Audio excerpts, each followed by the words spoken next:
Yaşa hakkıyla, adaletle yaşa. Sen büyük bir neslin davamçısı.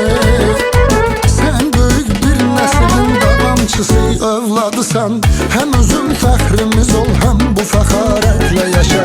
Büyük iştir olasan fəxri bütün el obanın. Necə ki zikredilir hürmeti imam babanın. Ne kadar mesuliyettir, ne kadar mesuliyettir bu kök ile yaşamak. İki kat mesuliyettir onun ismin başıma. Yanında olsun sadık adamlar, senin şanına layık adamlar.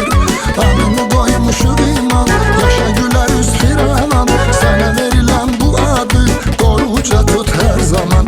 Adını koymuşum iman, yaşa güler üz firavan. Sana verilen bu adı koruca tut her zaman.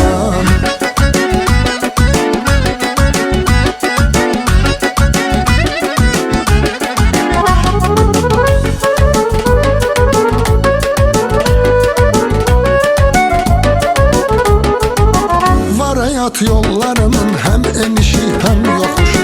Gurur ile ola her müşkülün kurtuluşu. Koy görenler de desin, koy görenler de desin. Ot kökü üstünde bitip arazın zahmetini hak eleyip halal koşu. Adil insan paranı hürmetle kazanabilir. İnanarsan özü ve sana herkes inanabilir. Dayağın olsa da möhkem, dayağın olsa da möhkem. Güvener vaxt özüve, ocağın kıkılcımından da ocak yaranabilir. Yanında olsun sadık adamlar, senin şenine layık adamlar. Adını koymuşu iman, yaşa güler üz firavan. Sana verilen bu adı koruca tut her zaman. Adını koymuşu iman, yaşa güler üz firavan. Sana verilen bu adı koruca tut her zaman.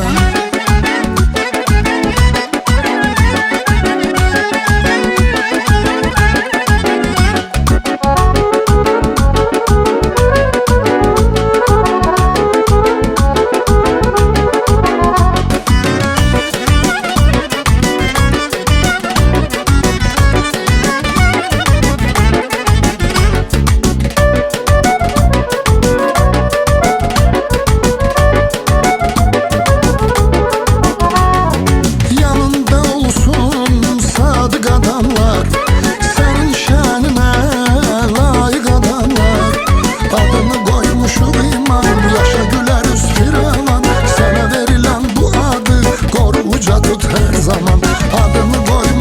iman, yaşa güler üz firavan. Sana verilen bu adı koruca tut her zaman. Adını koymuşu iman, yaşa güler üz firavan. Sana verilen bu adı koruca tut her zaman. Adını koymuşu iman, yaşa güler üz firavan. Sana verilen